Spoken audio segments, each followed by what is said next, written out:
अब हम बीआरएस का क्वेश्चन नंबर 20 सोल्व कर लेते हैं। इस क्वेश्चन की स्टेटमेंट के अकॉर्डिंग हमें पासबुक का क्रेडिट बैलेंस गिवन है, दैट इज 22,000। ये बीआरएस हम रेडी कर रहे हैं 30 जून 2014 को। इस क्वेश्चन में सबसे पहले हम क्या करने वाले हैं, इस क्वेश्चन में हमारे सामने 5 इक्वेशंस हैं। इन 5 इक्वेशंस को हम यहाँ पे सोल्व करेंगे। हम ऐसा मानकर चलने वाले हैं कि हमारे सामने कैश बुक का बैलेंस गिवन है, तो डेफिनेटली यहाँ पर अमाउंट्स हम मेंशन करेंगे। बट जब सारे अमाउंट्स यहाँ पर हम मेंशन कर चुके होंगे, सारी आइटम्स को यहाँ पर हम क्या करने वाले हैं, रिवर्स करने वाले हैं। तो फर्स्ट इक्वेशन को हम देखते हैं। क्या कह रहे हैं कि महावीर प्रसाद ने बैंक में 4 चेक पे किए हैं, मतलब 26 जून को मैंने बैंक में 4 चेक डिपॉजिट कराए थे। ये चेक कितने कितने रुपए के थे, 3,000 का चेक, 6,000 का चेक, 8,000 का और 10,000 का चेक। तो मेरे को लगा था कि ये चारों के चारों चेक मेरे बैंक में जमा हो जाएंगे, बट वो स्टेटमेंट के अकॉर्डिंग क्या कह रहा है, 3,000 वाला चेक क्लियर हो गया, 8,000 वाला चेक क्लियर हो गया, 10,000 वाला चेक भी क्लियर हो गया। मतलब 3,000 में चाहता था मेरे बैंक में आ जाए, आ गए। 8,000 चाहता था, आ गए। 10,000 चाहता था, आ गए।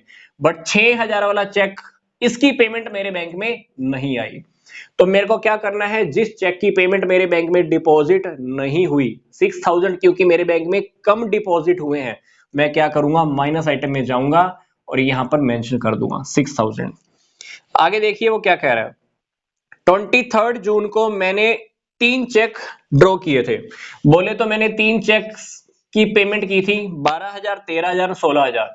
मेरे को लग रहा था कि ये तीनों के तीनों चेक्स की पेमेंट मेरे बैंक से हो जाएगी, बट वो क्या कह रहा है, कहता है कि पहले वाले 2 चेक तो बैंक में लग गए, पेमेंट हो गई। 12,000 की पेमेंट करनी थी, हो गई। 13,000 की पेमेंट करनी थी, हो गई।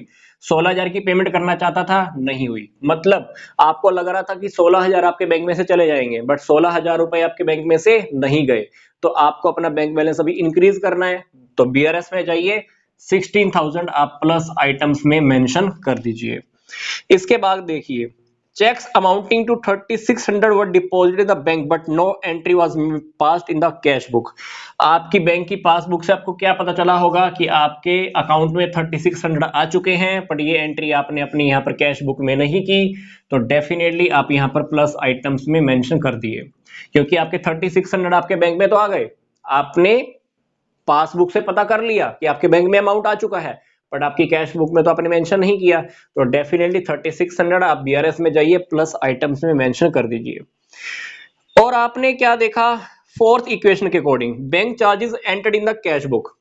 आपके बैंक के चार्जेस लगे हुए थे 50 रुपए, बट गलती से आपने 50 रुपए तो लिख दिए एक बार तो, बट आपने एक बार गलती से और लिख दिए। मतलब बैंक के चार्जेस आपने कैश बुक में 2 बार लिख दिए, जबकि पासबुक में तो एक ही बार थे। तो आपको क्या करना है, 50 रुपीज को यहां पर प्लस आइटम में मेंशन कर दीजिए। आगे देखिए, check received enter twice in the cash book. आपके पास कोई चेक आया था, आपके पास कोई चेक आया था, वो था 3,200 का। ये 3,200 मान लो आपके पास में से भी आ चुके हैं। आपने मान लो 3,200 का चेक रिसीव किया था, बैंक में भेज दिया कलेक्शन के लिए, बैंक में भी पैसे आ गए। बट ये चेक आपने अपनी कैश बुक में 2 बार लिख दिया।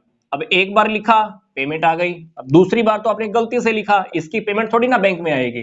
तो आपने दूसरी बार चेक ये गलती से लिखा है, अपनी प्लस आइटम में शो किया है। अब आपको क्या करना है, यहाँ पे माइनस आइटम में शो करना है, कहां पर, बीआरएस में जाकर। तो जब आप सारी स्टेटमेंट्स को सोल्व कर लेंगे, उसके बाद हमको क्या करना है, सारी आइटम्स को रिवर्स कर देना है, माइनस वाली प्लस में, प्लस वाली माइनस में। तो सबसे पहले आप 6,000 वाले अमाउंट पे चलते हैं।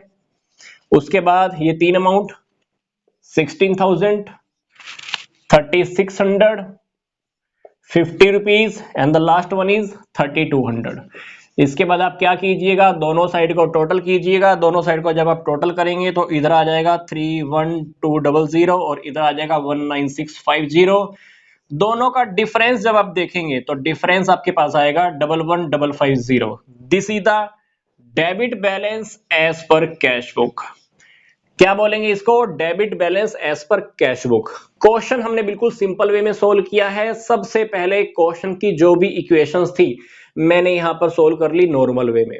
फिर मैंने लास्ट में क्या किया, इन अमाउंट्स को यहां पर रिवर्स कर दिया। रिवर्स करने के बाद टोटल किया, टोटल करने के बाद मैंने डिफरेंस फाइंड आउट किया, तो मेरे पास आंसर आया 11,1,550। That is the debit balance as per cash book.